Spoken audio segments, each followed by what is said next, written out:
ఈరోజు ఈ సమావేశం ఈ విలేకరుల సమావేశం దానికి ముఖ్య కారణం ఏందని అంటే ఇప్పుడు హిందువుల మీద జరుగుతున్న దాడులను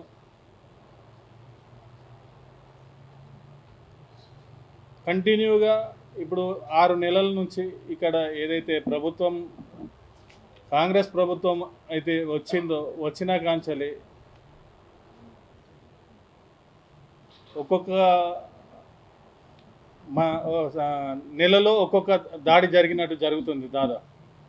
ఇప్పుడు దాదాపు 6 నెలల క్రితం బోనాల పండుగ నాడు పల్లారం బండి అని వాళ్ళు ఒక కార్యక్రమం చేసుకుంటూ ఉంటే ఇక్కడ మచిలీ బజార్లో ఒక యువకులు అంతా గుంపుగా ఏర్పడి బోనాలు చేసుకునే సమయంలో వాళ్ళ వేదిక దగ్గరికి వచ్చి మీరు డీజే సౌండ్ ఎక్కువ పెట్టినారనే కోపంతో యువకులను విచ్చలవిడిగా దాడి చేసిండ్రు. యువకులపై విచ్చలవిడిగా దాడి చేసిండ్రు.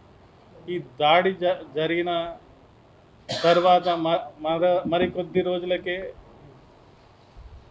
మళ్ళీ సంక్రాంతి పండుగ వచ్చింది. సంక్రాంతికి బిల్డింగ్ల మీద పతంగులు ఎక్కించుకునే వాళ్ళ మీద కూడా దాడి చేసింది. అంటే ఇప్పుడు ఇక్కడ పథకం ప్రకారం దాడులు జరుగుతున్నాయి వరంగల్లో అనేది నిర్ధారణకు వచ్చింది. నిన్నగాక మొన్న ఒక 3 రోజుల క్రితం 4 రోజుల క్రితం యువకుడు మహిళకు ఉపాధి కల్పించేందుకు ఒక జాబ్ ఇప్పించినందుకు మాట్లాడుతున్నానే ఉద్దేశంతో తన మీద విచ్చలవిడిగా దాడి చేసుడే కాకుండా ఒక్కొక్క ప్రాంతానికి షిఫ్ట్ చేసుకుంటూ ఒక 30 మంది యువకులు మొదట అలంకార్ ప్రాంతంలో కొట్టి దాని తర్వాత మళ్ళా వరంగల్ ప్రాంతానికి తీసుకెళ్ళి అక్కడ కొట్టి ఇనుప రాడ్లతోటి దాడి చేసి 30 మంది దాడి చేసినంటే దాడి చేసిన గాయాలు కూడా దాదాపు అందరూ సోషల్ మీడియా ప్రారంగా మొత్తం బయటికి వచ్చింది. పత్రికా విలేకరులు కూడా అందరూ బయట పెట్టిండ్రు. ఇట్లాంటి దాడులు రెగ్యులర్గా జరుగుతూ ఉన్నాయి. మరీ ముఖ్యంగా ఎప్పుడు కూడా మాకు ఇక్కడ శాంతియుతంగా ఉండే ఇప్పుడు అందరూ కలుపుకొని ఉండే మైనార్టీస్ అయినా కానీ ఇప్పుడు ముస్లిమ్స్ అయినా కానీ హిందూస్ అయినా కానీ ఒక సోదర భావంతో మెదిలే క్రమంలో ఇట్లాంటి సంఘటనలను జరుగుడు చాలా దురదృష్టకరం. మేము ఇట్లాంటి దాడులను ఖండిస్తున్నాం. ఇంకొకటి ఏంటంటే ఇప్పుడు ఏవైతే దాడులు జరుగుతున్నాయో ఈ దాడులు జరిగే క్రమంలో పోలీసు వ్యవస్థ నిద్రపోయేటట్టు ఉండడానికి కారణం ఏంది? ఇప్పుడు ఈ దాడి జరిగిన వాళ్ళ మీద ఏమి చర్యలు తీసుకుంటారు? 30 మంది దాడి చేసిందంటే ఎఫ్ఐఆర్లో 20 మంది పేర్లు పెట్టి ఒక 6గురిని రిమాండ్ చేసిండ్రు. సరే, ఆ 6గురు కూడా ఎవరు అనేది ఈ 30 మంది వెనుక ఉండి నడిపించేటోళ్ళు ఎవరు అది మాకు తెలియాలి. ఇన్ని రోజులు శాంతియుతంగా ఉన్న వరంగల్ను మతకల్లాలు సృష్టించే విధంగా ఎవరు ప్రోత్సహిస్తాను, దీని వెనుకున్నది ఎవరు అనేది పోలీసు వాళ్ళు దీని వెనుక మంచి దర్యాప్తు చేయాలని కోరుకుంటూ, ఇప్పుడు ఇక్కడ ఏదైనా సమస్య జరిగితే ఇక్కడ పోలీసులకు తెలుస్తలేదు. ఎన్ఐఏ అక్కడ బిర్యానీ సెంటర్ నడుపుతున్న ఓ వ్యక్తి ఒక సంస్థ పెట్టి నడుపుకుంటుండు అని అక్కడ పట్టుకొని అక్కడ విచారించిన తర్వాత ఇక్కడ పోలీసులకు తెలుస్తుంది. ఇక్కడ పోలీసులకు తెలిసినా కానీ ఇక్కడ పోలీసులు కూడా ఇప్పటికి కూడా వాళ్ళు ఏమంటారంటే వాళ్ళు ఇక్కడికి వచ్చినాక వదిలిపెట్టారు. ఎందుకంటే అది నిషేధిత వాళ్ళకు సంస్థ కాదు కాబట్టి అని వదిలిపెట్టిందని ఎవరైతే వ్యక్తి ఎన్ఐఏ వాళ్ళు పట్టుకపోయిన వ్యక్తి ఉన్నాడో తనే పేర్కొనడం జరిగింది.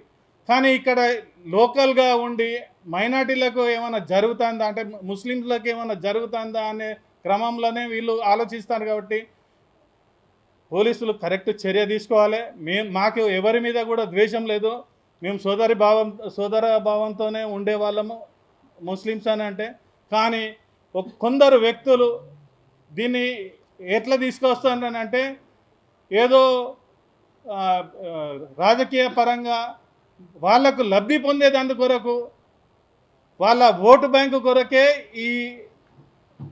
దీని వెనుక నడుస్తుంది. కాబట్టి అందరూ కూడా గమనిస్తున్నారు ఇక్కడ ఏం జరుగుతుంది వరంగల్లో. రేపు రానున్న రోజులలో ఇక్కడ మన బెంగాల్లో జరిగినట్టు, కేరళలో జరిగినట్టు, లేకపోతే ఓల్డ్ సిటీలో జరిగినట్టు ఇవన్నీ ఇక్కడ సృష్టించానని, అల్లర్లు సృష్టించానని ఏదైతే చేస్తున్నారో ఈ అల్లని ముక్కరు ఎవరు, వీరెనక నడుస్తున్నది ఎవరు? ఎక్కడనో ఆటోలలో అమ్మాయిలను తీసుకుపోయి ఇట్లా చేస్తున్నారు వాళ్ళని అనే దాంట్లో కొందరు ఒక వ్యక్తికి సంబంధించిన కొడుకు డైరెక్ట్గా ఉన్నారని తెలిసినా కానీ బయటికి ఎందుకు చెప్తలేరు? పోలీసులు కూడా ఇట్లాంటి సమస్యల మీద గట్టిగా చర్యలు తీసుకోవాలని, లేకపోతే భారతీయ జనతా పార్టీ ఏ ఒక్క హిందూ మీద చేయబడినా కానీ ఇంకోసారి ఖబర్దార్, ఎవరైనా కానీ ఉపేక్షించేది లేదు. బాజాప్తా మేము కూడా రోడ్ల మీదకి వస్తాం. మేము ఏంది అనేది కూడా చూపెట్టేందుకు సిద్ధంగా ఉన్నాం. కాబట్టి ఇప్పటి నుంచి ఏ ఒక్క హిందూకు ఏమైనా గాయం తగిలినా కానీ ఊరుకునే ప్రసక్తి లేదని తెలియజేస్తూ, ఇప్పుడు వరంగల్ జిల్లా అధ్యక్షులు గంటా రవి గారిని ఇటీవల ఒక సెక్స్ రాకెట్ని మనం చూడడం జరిగింది. ఇది వరంగల్ మిల్స్ కాలనీ స్టేషన్ పరిధిలో లేబర్ కాలనీ ఏరియాలో కొంతమంది ముస్లిం యువకులు ఒక హిందూ అమ్మాయిని పెట్టి ఈ స్కూల్ పిల్లలు ఎక్కడైతే గవర్నమెంట్ స్కూల్స్లో, ప్రైవేట్ స్కూల్స్లో ఉన్న 8th, 9th, 10th పిల్లల్ని టార్గెట్ చేస్తూ వాళ్ళకి గంజాయి డ్రగ్స్ని అలవాటు చేసి వాళ్ళు మత్తులో ఉన్నప్పుడు వాళ్ళు ఈ నగర శివార్లకు తీసుకెళ్ళి, నర్సంపేట లాంటి ప్రాంతాలకు తీసుకెళ్ళి వీడియో చిత్రీకరించి మానభంగాలు ఈ ముస్లిం యువకులతోని వాళ్ళను రేప్ చేసి ఆ వీడియోలను చూపిస్తూ భయపెడుతూ ఈ సెక్స్ రాకెట్లోకి, ఈ కుంపిలోకి దింపేదాన్ని మనం ఇటీవల కేసు దొరకడం జరిగింది. దీని వెనుక అంటే దాదాపు వరంగల్లో ఒక మత సంస్థకు సంబంధించిన నాయకులు, వాళ్ళ పిల్లలు ఈ సెక్స్ రాకెట్లో ఉన్నారు. వాళ్ళ యొక్క ముఖ్య ఉద్దేశం హిందూ స్కూల్ పిల్లలను టార్గెట్ చేసి వాళ్ళకు డ్రగ్స్ అలవాటు చేసి సెక్స్ రాకెట్లోకి దింపుతున్నారు. దానికి సంబంధించిన వివరాలను పూర్తిగా పోలీస్ వాళ్ళు బయట పెట్టలేదు. ఇది ఎలా ఉంది అంటే, మన గతంలో గుంటూరులో మస్తాన్ సాయి అనే సెక్స్ రాకెట్ ఒక 120 మంది హిందూ యువతులను, అంటే ఏజ్ గ్రూప్ 25 నుంచి 35 సంవత్సరాలు ఉన్న హిందూ యువతులను టార్గెట్ చేసి ఆ 120 మందితో సెక్స్ రాకెట్ నడిపిన గుంటూరు మస్తాన్ సాయి లాగానే ఈ వరంగల్లో ఈరోజు స్కూల్ పిల్లలు, మరీ 16 years 18 years ఉన్న పిల్లలను టార్గెట్ చేస్తూ సెక్స్ రాకెట్ అనేది బయటపడ్డది. దీని వెనుక ఖచ్చితంగా ముస్లిం యువకులు ఉండి నడిపించారు, ముస్లిం సంస్థలు కూడా ఉండి వీటి వెనుక ఒక వరంగల్ నగరంలో ఒక సెక్స్ రాకెట్ని చేయాలనే ఆలోచనతో చేస్తున్నారు. దీన్ని ఖండించాలి. ముఖ్యంగా ఈ వరంగల్ నగరంలో గతంలో లేని విధంగా ఒక ముస్లిం సంస్థకు సంబంధించిన కొంతమంది వ్యక్తులు, అదేవిధంగా ఆ మతానికి సంబంధించిన కొంతమంది రౌడీ షీటర్లు ఈ నగరాన్ని ఏలాలని కొన్ని వాట్సాప్ గ్రూపులు పెట్టుకొని ఒక 30-40 మంది ఇదే పనిగా ఎక్కడైతే హిందూ యువకులు వాళ్ళు యాక్టివిటీస్లో సనాతన ధర్మం పైన, అదేవిధంగా ఈ హిందూకు సంబంధించిన పూజా కార్యక్రమంలో యాక్టివ్ ఉన్న పిల్లలను తీసుకెళ్ళి ఈ నగరంలో తిప్పుతూ వాళ్ళని కొట్టుతున్నాయి అనేది, వాళ్ళను శిక్షిస్తున్నారు అనేది మనం చూసాం. రీసెంట్గా ఇక్కడ సాయి చరణ్ ఒక పిజ్జా హట్లో డెలివరీ బాయ్ ఒక అమ్మాయికి ఉపాధి ఇస్తే ఆ అబ్బాయిని తీసుకొని జాన్పిరీలు మండి బజార్ వెనుక ఉన్న గ్రీన్ బావచ్చి వెనుక ఒక పాత బిల్డింగ్లో 30 మంది యువకులు ఆ అబ్బాయిని చితకబాదారు. ఆ 30 మంది యువకుల వెనుక ఉన్నవారు ఎవరు? గతంలో బీఆర్ఎస్ ప్రభుత్వంలో మండీ బజార్లో సాయిబాబా గుడి హత్య జరిగినప్పుడు ఆ హత్యకు సంబంధించిన వ్యక్తులను బయటికి రాకుండా కాపాడిన బీఆర్ఎస్ ప్రభుత్వం ప్రజలు బుద్ధి చెప్పారు. అదేవిధంగా ఇప్పుడున్న కాంగ్రెస్ ప్రభుత్వం స్థానిక మంత్రివర్యులు కొండా సురేఖ గారు, అదేవిధంగా ఇక్కడ స్థానిక ఎమ్మెల్యేలు కూడా ఈ ముస్లిం ఓట్ల కోసం ఈ ఓటు రాజకీయాలు చేస్తూ ఆ యువతకు సంబంధించి పోలీస్ కేసులు అయితే వాళ్ళు పైరవీలు చేసి వాళ్ళు వెనుక ఉండి వాళ్ళను పోలీస్ స్టేషన్లో రాజమర్యాదలు చేయడం జరుగుతుంది. ఈ కాంగ్రెస్ ప్రభుత్వం ఈ ముస్లిం ఓటు రాజకీయాలతోనే అధికారంలోకి వస్తుంది. ముస్లింలు కూడా ఈరోజు ఆలోచిస్తున్నారు వారి ఓటు బ్యాంక్ కోసం కాంగ్రెస్ ఏ విధంగా వాళ్ళని వాడుకుంటున్నారు అనేది ఈరోజు ముస్లిం జాతి ఆలోచనలు చేస్తున్నాయి. కాబట్టి ఇలా చట్టవిరుద్ధంగా ఈ నగరంలో జరుగుతున్నాయి. గతంలో శివనగర్లో ఒక వినాయక విగ్రహం ధ్వంసం చేశారు. అదేవిధంగా రంక్షాపేట్ మహంకాళి టెంపుల్కి సంబంధించి ఈ భూ తగాదా గత 10 సంవత్సరాల క్రితం అప్పుడు పెద్ద మనుషులు సెటిల్మెంట్ చేశారు. అప్పుడు ఎవరు ఉన్నారు? ముస్లిం నాయకులు, హిందూ నాయకులతో పాటు ఆ మిల్స్ కాలనీ సిఐ గారు, అదేవిధంగా ల్యాండ్ అండ్ సర్వే డిపార్ట్మెంట్ నుంచి AD assistant director land and survey వారు, ఆర్డీఓ, సిఐ వీళ్ళందరూ కూర్చొని మహంకాళి టెంపుల్ రంక్షాపేటకు సంబంధించి హద్దుబందులు చేసి కాంపౌండ్ వాళ్ళని నిర్మించుకొని అది అయిపోయింది. అప్పటికి 10 సంవత్సరాలు అవుతున్నాయి. కానీ ఇప్పుడు వచ్చిన కాంగ్రెస్ ప్రభుత్వం స్థానిక మంత్రివర్యుల యొక్క అనుచరులు ఆ భూమిని మళ్ళీ ముస్లిం వాళ్ళకి అప్పచెప్పి అక్కడ షాపింగ్ కాంప్లెక్స్ కట్టి అక్కడ రెంట్ వచ్చే విధంగా వాళ్ళు ఏదో రాజకీయం చేయబోతున్నారు. వాళ్ళు హైకోర్టులో కూడా రిట్ వేయడం జరిగింది. అప్పుడు పెద్ద మనుషుల తీర్మానం జరిగిపోయింది, అదంతా అయిపోయింది. మళ్ళీ కాంగ్రెస్ ప్రభుత్వం అధికారంకి వచ్చిన తర్వాత దాన్ని మళ్ళీ తవ్వి హైకోర్టులో కేసు వేయడం జరిగింది. దాన్ని మేము పోరాడుతున్నాం. ఇవన్నిటితో పాటు ఇటీవల పోచం మైదాన్లో ఒక కాలేజ్లో ఒక హిందూ అబ్బాయి ఇంటర్మీడియట్ సెకండ్ ఇయర్ అబ్బాయిని బాత్రూంలో వేసి కొట్టిల్లు యువకులు, ముస్లిం యువకులు, అక్కడ మండి బజార్ ఉన్న యువకులు. దాంట్లో ప్రత్యక్షంగా నేను వెళ్ళి మాట్లాడడం జరిగింది. అప్పుడు పోలీస్ వాళ్ళు అప్పుడున్న ఏసీపీ సిఐ గారు, ఇది మీరు నిరసన చేయకండి, దీన్ని అల్లర్లు అవుతుంది, ఇది రైట్ టైం కాదు, ఫర్దర్గా మేము ఇటువంటి అల్లర్లు కాకుండా చూస్తామని వాళ్ళు మాట ఇవ్వడం జరిగింది.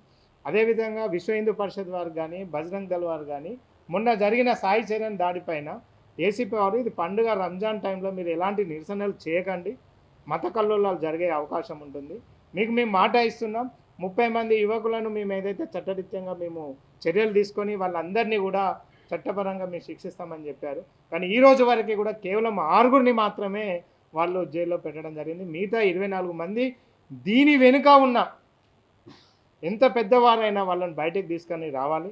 లేని పక్షంలో భారతీయ జనతా పార్టీ హన్మకొండ శాఖ, వరంగల్ శాఖ మరియు మా హిందూ సమాజం అంతా కూడా దీన్ని ఎదుర్కోవడానికి మేము రెడీ ఉన్నాం.